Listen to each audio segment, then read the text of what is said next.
Friends, welcome to JRF NET and PhD। आज हम करेंगे टॉर्ट्स का लास्ट टॉपिक जो है tortious liability of the state. उसके बाद हमारा नेक्स्ट वीडियो से कंज्यूमर प्रोटेक्शन शुरू हो जाएगा। बट नेक्स्ट वीडियो से पहले हम प्रैक्टिस क्वेश्चंस भी करेंगे और PYQs भी करेंगे। एक पूरी वीडियो सिर्फ PYQs के ऊपर। तो आज हम करेंगे tortious liability of the state. इससे पहले हम general principles, general defences, nuisance, negligence, trespass, deformation, definition of torts जहां से क्वेश्चन आते हैं, strict liability, absolute liability discuss कर चुके हैं। तो आज हम करेंगे स्टेट की टॉर्टियस लायबिलिटी। देखो, नॉर्मली तो individuals are liable for their wrongful act, जो हमारा टॉर्ट्स होता है, but the state government may also held liable for wrongful act of its servants। तो सर्वेंट्स हो गए तो मतलब हमारी क्या बन गई, वाइकेरियस लायबिलिटी। ये हम डिस्कस कर चुके हैं वाइकेरियस लायबिलिटी के बारे में। तो अब की इशू हमारा क्या आता है, to what extent can the state claim immunity. State के हमारे दो फंक्शंस होते हैं, सोवरेन फंक्शंस और नॉन सोवरेन फंक्शंस। इसका भी हम डिस्टिंक्शन करेंगे लास्ट में।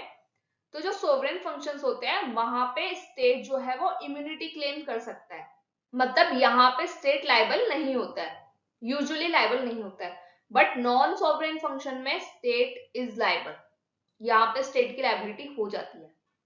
इसके लिए हमारे पास सबसे पहले एक मैक्सिम आता है, रेस नॉन ये प्रोटेस्ट नहीं होगा, प्रोटेस्ट होगा, पेकेर। इसका क्या मतलब होता है, इसका मतलब होता है the king can do no wrong. ठीक है, तो स्टेट की लायबिलिटी इसी पे बेस्ड होती है। फिर हमारा आता है आर्टिकल 300, जो होता है हमारा suits and proceedings, 300 of the constitution of India.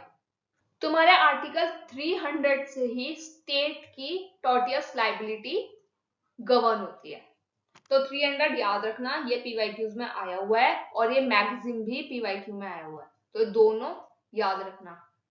Tortious liability of the state is article 300 और ये मैगजीन भी the king can do no wrong. फिर हमारा आता है case P&O steam navigation company versus secretary of the state, 1861 का case है और ये फर्स्ट केस था स्टेट लायबिलिटी, और ये फर्स्ट केस था स्टेट लायबिलिटी का इन इंडिया। तो इसमें क्या हुआ था, a government employ negligently injured plaintiff's horse, मतलब उसने नेग्लिजेंटली प्लेंटिफ के हॉर्स को इंजर्ड कर दिया। तो यहाँ पे कोर्ट ने क्या बोला, यहाँ पे स्टेट लायबल होगी because it was a non sovereign functions. अब देखो नॉन सॉवरेन फंक्शंस क्या होते हैं, तो जो नॉन सॉवरेन फंक्शंस होते हैं these are not essential for the governance. अभी हम इसका पूरा अच्छे से पढ़ेंगे सोवरेन और नॉन सोवरेन क्या होती है, बस अब इतना याद रखो, जो नॉन सोवरेन फंक्शंस हैं वहां पे लायबिलिटी अप्लाइज होती है, वहां लायबिलिटी होगी स्टेट की। और सबसे इंपॉर्टेंट था इस केस में दिया गया था distinction between sovereign functions and non sovereign functions. फिर हमारा सेकंड केस आता है state of Rajasthan versus Vidyawati का केस, और ये केस भी बहुत ज्यादा इंपॉर्टेंट है, इसका ईयर भी याद रखना 1962। तो यहाँ पे क्या हुआ था, government jeep driver returning from repair से रिटर्न कर रहा था, नॉक डाउन अ पेडेस्ट्रियन। स्टेट लाइबल होगा यहाँ पे क्योंकि maintaining a jeep for official users not a sovereign function, ये कोई गवर्नेंस के लिए कोई इंपॉर्टेंट फंक्शन नहीं था, नॉन सोवरेन हो गया तो लाइबिलिटी हो जाएगी यहाँ पे।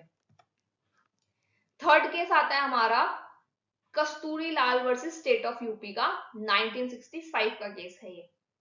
यहाँ पे क्या होता, police seize plaintiff gold, police constable misappropriated and उसको मिस एप्रोप्रिएट किया और उसको पाकिस्तान भेज दिया। तो यहाँ पे स्टेट लायबल नहीं होगा क्योंकि यहाँ पे बोला गया कि जो ये पुलिस का फंक्शन है सोवरेन फंक्शन में आता है, तो यहाँ पे स्टेट लायबल नहीं हुआ था और इसको बहुत क्रिटिसाइज भी किया गया था इस केस को। अब हमारा आता है दोनों के बीच में डिफरेंस क्या है। तो देखो, जो सोवरेन फंक्शंस होते हैं, function that are primary, inalienable and essential, वही essential to govern, essential to the state. लेकिन जो नॉन सोवरेन फंक्शंस होते हैं they are not essential, can be carried out by private individual also. तो ये तो प्राइवेट इंडिविजुअल भी कर सकते हैं, बट यहाँ पे कौन है, स्टेट एम्प्लॉय ही करेगा। इसका एग्जाम्पल क्या हो गया सोवरेन का, जैसे हमारे डिफेंस। तो एग्जाम्पल भी याद रखना है, सीधा एग्जाम्पल ही दे देंगे कि इसमें सोवरेन फंक्शन कौन सा है और नॉन सोवरेन फंक्शन कौन सा है। तो सोवरेन क्या हमारा defence, maintenance of law and order, administration of justice and foreign affair. लेकिन हमारे नॉन सोवरेन में कौन आ जाएगा? Commercial activities, transport, welfare schemes, industry, irrigation, hospital and trading, ये हमारी नॉन सोवरेन होती है। फिर लाइबिलिटी क्या होगी अगर नॉन सोवरेन फंक्शन है?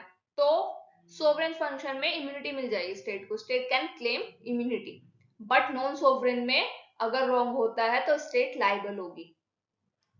फिर नेचर क्या है इसका? Perform under delegated sovereign power act of the state, perform for welfare और कमर्शियल पर्पसेस से हुआ है, इसलिए यहाँ पे लाइबल हो जाती है स्टेट। और इसका एग्जांपल क्या था, इसके केसेस क्या है? तो ये हमने अभी केस डिस्कस कर लिया, स्टीम नेविगेशन का केस, और नॉन सोवरेन का हमारा केस है विद्यावती का केस, जहां पे लाइबल हुआ था state, court imposed liability of the state. So ये छोटा सा टॉपिक है, अब हम इसके प्रैक्टिस क्वेश्चंस कर लेते हैं। फर्स्ट है, in which case the distinction, ये मैंने बोला था बहुत इंपॉर्टेंट है, between sovereign and non sovereign function was first made in India, ये हमने अभी फर्स्ट स्लाइड में कवर किया था, steam navigation. In Kasturilal versus UP, the supreme court had the state not liable because, क्यों बोला था कि स्टेट लाइबल नहीं होगा? Because the act was done in sovereign capacity, अगर सोवरेन होगा तो वहां पे लाइबिलिटी नहीं होगी, नॉन सोवरेन में ही लाइबिलिटी होती है। Which of the following is non sovereign function? अभी हमने एग्जांपल्स पढ़े नॉन सोवरेन फंक्शंस के, तो एडमिनिस्ट्रेशन ऑफ जस्टिस ये हमारा सोवरेन फंक्शन है, मेंटेनेंस ऑफ आर्म फोर्सेस ये हमारा सोवरेन फंक्शन है, फॉरेन अफेयर्स ये हमारा सोवरेन फंक्शन है, तो आंसर क्या होगा? Transport services. अब आता है match the following. Steam navigation का केस में क्या हुआ था? Distinction between sovereign and non sovereign functions. Vidyawati के केस में क्या हुआ था?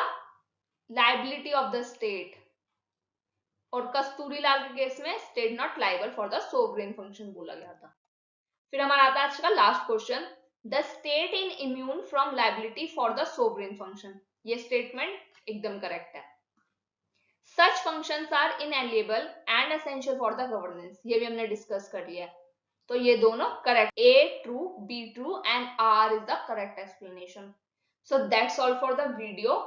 तो यहाँ पे हमारा टॉट के मेजर कॉन्सेप्ट तो कवर हो जाते हैं, बट हम नेक्स्ट वीडियो में टॉट्स के क्वेश्चंस करेंगे जो हमारे पीवाईक्यूज में आए हुए हैं, सारे पीवाईक्यूज डिस्कस करेंगे, जितने ज्यादा क्वेश्चन हो पाएंगे उतने ज्यादा ले लेंगे एक वीडियो में, और उसके बाद हम एक वीडियो में ही कंज्यूमर प्रोटेक्शन कर लेंगे। कोई भी क्वेरी हो तो कमेंट में लिख देना, अच्छी लगी वीडियो तो लाइक शेयर एंड सब्सक्राइब।